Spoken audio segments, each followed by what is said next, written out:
अस्सलाम वालेकुम वरहमतुल्लाहि वबरकातुहू। तो प्यारे दोस्तों, आज मैं हाजिर हूँ आप सबके लिए बैक पेन रेमेडी के साथ, जो कि एक रेमेडी के साथ साथ एक बहुत ही टेस्टी रेसिपी भी है। मेथी दाना खिचड़ी। ठीक है, मेथी दाना अल्लाह ताला ने हमें एक ऐसा छोटा सा सीड जिसमें इतने सारे बेनिफिट्स कि अगर मैं बयान करना शुरू करूँ तो ये 3 मिनट कम हो जाएंगे। तो सबसे पहले आप मेथी दाने को किसी भी फॉर्म में इस्तेमाल कर, जिस फॉर्म में भी करेंगे उससे आपको सिर्फ फ़ायदे ही मिलेंगे। ये बालों के लिए, स्किन के लिए, ब्लड प्रेशर के लिए, हाई कोलेस्ट्रॉल के लिए, किस किस चीज इवन डायबिटीज़ के लिए बहुत ही इफ़ेक्टिव सीड है। तो अब आपने, मैं जो आज आपको रेमेडी दिखा रही हूँ ये है for specifically for back pain, specially post partum back pain.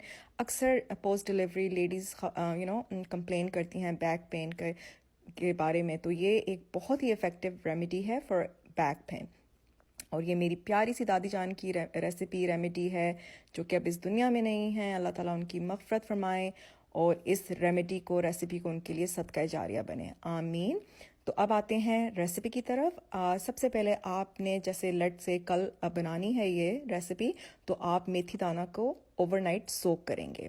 ठीक है, just 1 teaspoon to 1 cup of rice. ठीक है, तो अब आप 1 टीस्पून, अगले दिन वो फूल चुका होगा, आपने उसे अच्छी तरह से उस पानी को फेंक देना है, उसको धोना है मेथी दाने को अच्छी तरह, और फिर खिचड़ी में इस्तेमाल करना है। तो 1 कप चावल के लिए ओनली 1 टीस्पून ऑफ मेथी दाना। ठीक है, ताकि फिर वो कड़वे नहीं हों चावल। बस फिर रेसिपी आपके सामने है, बहुत सिंपल इंग्रेडिएंट्स हैं। हस्बे जायका आप इसमें नमक अपने मुताबिक डाल लें। मैं कोई पेपर नहीं डाली, सिर्फ जो ग्रीन चिली आपको नज़र आ रही है या वो जो रेड ड्राइड चिलीज़ हैं, दैट्स इट। ये बहुत टेस्टी बनती है, बहुत फ़ायदेमंद है।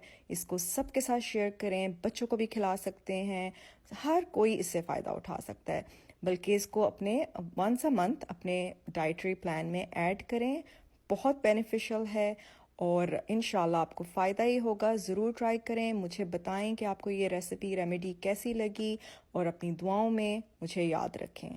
अल्लाह हाफिज़।